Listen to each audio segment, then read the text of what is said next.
Welcome back. में telephone line पे join किया सीनियर रहनुमा, सीनियर सियासतदान, बड़े एकेडमिक हैं, भुट्टो साहब के साथ रहे हैं, बीबी शहीद के साथ रहे हैं, सेनेटर रह चुके हैं, मोहतरम जनाब एंडी खान साहब मेरे साथ हैं। खान साहब मैं आपको वेलकम करता हूं अपने शो में। जी आज 5 जुलाई है, आपको खुद पता है कि मार्शल लगा था मुल्क में और जमहूरी दौर आया था, आमरीत आई थी। भुट्टो खानदान की बड़ी कुर्बानी है सियासत के लिए, अवाम के लिए, जमहूरियत के लिए, क्या कहेंगे सर? ये तो पाकिस्तान की तारीख का डार्केस्ट डे है, अंधेर और अंधेरे का दिन था, जिसके इम्पोज होने के बाद न सिर्फ जमहूरियत को नुकसान पहुंचा बल्कि बशमूल दूसरे तमाम इदारों को तबाही का सामना करना पड़ा। और that was the beginning of terrorism. सही तौर पर अगर जायजा लिया जाए तारीख के पस मंजर में, तो दहशतगर्दी की इब्तिदा वहीं से हुई।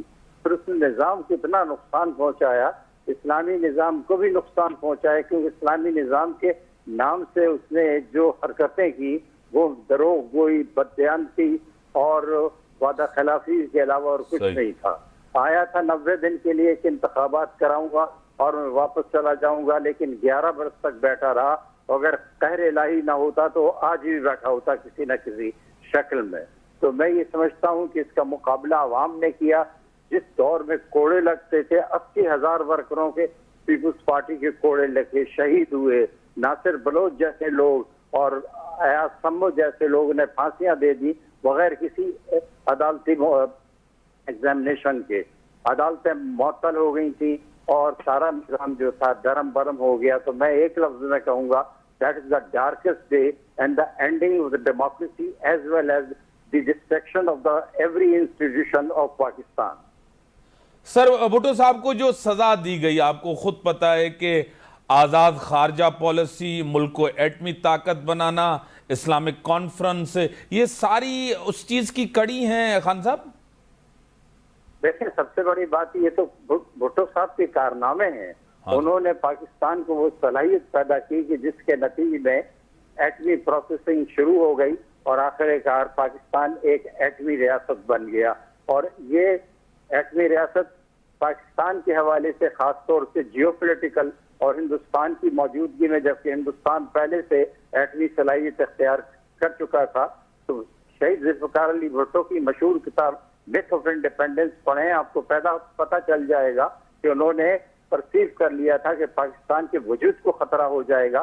इसीलिए उन्होंने तमाम नुकसानात के बावजूद, तमाम सदमात के बावजूद, तमाम अपने ऑब्जेक्टिव तबाहियों के बावजूद भी पाकिस्तान को एक एटमी सलाहियत बनाने की प्रोसेसिंग शुरू की। और न सिर्फ ये बल्कि डेमोक्रेसी को कंसोलिडेट किया, और न सिर्फ इनकी सरहदें डेमोक्रेसी की विद इन द बॉर्डर्स नहीं, बल्कि उन्होंने इस आलम इस्लाम के अंदर तमाम ममालिक को जो बिखरे हुए थे उन्हें मुत्तहिद किया। और that was a great threat to the west. और जहां आप देखते हैं कदाफी जैसे लोग सामने आए, मलिक फैसल जैसे लोग सामने आए, अब यासर अरफात जैसे लोग आए, फिडेल कास्ट्रो जैसे लोग आए, और आपके इंडोनेशिया का डॉक्टर सुकार्नो सामने आए। इन सबको कंसोलिडेट किया। और केमिल सिंह से मैं मिला था तो केमिल सिंह ने ये कहा कि यू बिलोंग टू भुट्टो। मैंने जवाबन कहा आई कम फ्रॉम पाकिस्तान। बोले yes, Pakistan is known by Bhutto's achievement.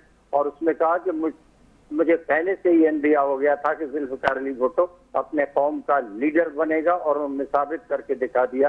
He was a great man. और मैं ये समझता हूँ कायदे आज़म के बाद इतना ज़ेरिक और इतना मैं कहना कि माहिर तालीम और स्टेट्समैन पाकिस्तान की तारीख में नहीं आया था। फिर आखिरकार मगरब ने मिल के उन्हें सजाए मौत दी, और जिसके नतीजे में आप देख रहे हैं पीपुल्स को यकीन बात दीगा खत्म करने की कोशिश की गई, लेकिन still Peoples Party is a force that is its roots are among the masses. गरीब, किसान, मजदूर, काबड़ी वाले, गैर मराद याफ्ता लोग सही जो थे, उनके अंदर जो जड़ें पीपुल्स पार्टी की मजबूत हो गई। एंडी खान साहब, भुट्टो साहब को आपको खुद पता है कि जुडिशल मर्डर कहा जाता है। भुट्टो साहब के साथ इंसाफ नहीं हुआ, उनकी फैमिली के साथ इंसाफ नहीं, शहीद बीबी के साथ इंसाफ नहीं हुआ। आज तक इंसाफ के ऊपर ये सबसे बड़ा धब्बा है کہ بھٹو صاحب کے ساتھ انصاف نہیں ہوا, کیا کہیں گے؟ آج بھی پاکستان کی عدالتوں کے زیر سماعت ہے یہ مقدمہ, اور خود اس وقت کے چیف جسٹس نے کہا تھا کہ ہمارے اوپر دباؤ تھا اور غلط طور پر میں نے انہیں سزائے موت سنائی, ورنہ جو الزامات تھے اس میں اگر دیکھا جائے ڈیموکریسی میں اس کے علاوہ یعنی جورسپروڈنس میں دیکھا جائے تو سزائے موت نہیں ہوتی ہے. زیادہ سے زیادہ قتل انسان جو ہے وہ اسے آپ عمر قید دے سکتے ہیں, لیکن مسئلہ یہ نہیں تھا, ان کو عمر قید دینا مسئلہ نہیں تھا, انہیں ایلیمنیٹ کرنا تھا. اس عالمی سیاست کے منظر نامے سے انہیں ایلیمنیٹ کرنا تھا, کیونکہ وہ مسلم دنیا کو متحد کر کے ایک کتنا بڑا بلاک بنا رہے تھے کہ میں یہ سمجھتا ہوں کہ ویزا بھی ویسٹ جو ہے ایسٹ کی پاور ایمرج ہو کے آتی. تو اس اعتبار سے آپ خود جان کینیڈی کے واقعات آپ پڑھیں, اس نے کہا کہ اگر آپ میرے ملک میں ہوتے تو میرے وزیر خارجہ ہوتے. تو بھٹو صاحب نے مسکراتے ہوئے کہا کہ لیکن آپ پھر کہاں ہوتے. تو آپ دیکھیں اتنی ذہانت تھی, اتنا وہ حاضر جواب تھے, اتنا ویژن تھا ان کا, اتنی ان کی جرت تھی, ہمت تھی. ایسا بہادر لیڈر قائد اعظم کے بعد آج تک ہمارے ملک میں نہیں آیا ہے. ہماری دعا ہے جب بیوی آئی تو انہوں نے ان کے انفرشڈ ایجنڈے کو ہولڈ کیا, اس کا بھی آپ دیکھا کہ کس طرح سے انہیں ایلیمنیٹ کیا گیا بیوی کو. لیکن آج بھی پیپلز پارٹی زندہ ہے, اور دیکھیں تو آصف زرداری کی شکل میں جس طرح سے انہوں نے کانسٹیٹیوشن کو بحال کیا اور ڈیموکریسی کی حفاظت کی, اور یہ کہا کہ پاکستان کھپے. اور آگے آ کے دیکھیں تو دعا کریں ہمارے موجودہ چیئرمین کو بلاول بھٹو زرداری کو, اور انشاءاللہ تعالی ہی is the future.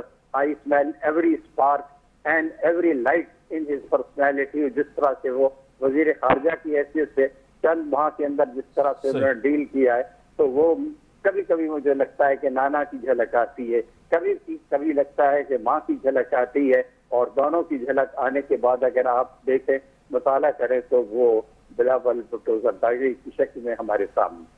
Indie Khan صاحب, آپ کی بڑی مہربانی, اور جس طرح آپ نے اپنا ایک پوائنٹ آف ویو بھی دیا, یہ ایک حقیقت ہے, سچائی ہے تاریخ کی.